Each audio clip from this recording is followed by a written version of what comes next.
Good morning mga kanukis. A day of my life as a breeder in the Philippines, particular in the jungle of Davao City, Toriel. Good morning mga kanukis. Kung nag-aalaga tayo ng sisiw gamit yung brooding house, madali lang yan mga kanukis. I-monitor lang talaga natin yung temperature sa 1 to 7 days ng mga sisiw mga kanukis. Bawal yung sobra dyan, yung temperatura, bawal din yung kulang kasi nakaka-apekto yan sa total health nila. Manghihina yung mga sisiw at magiging sakitin. Kaya kailangan talaga nasa between 32 at saka 35 degrees Celsius yung tamang temperatura na i-maintain natin 1 to 7 days.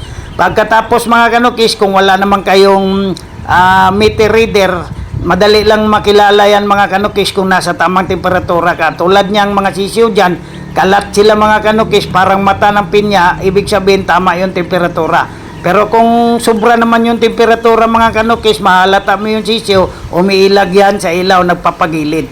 Kung kulang naman yung temperatura, nag-uumpukan yan sila doon sa gitna or sa ilalim ng ilaw. So dapat tamang-tama lang, oh yeah.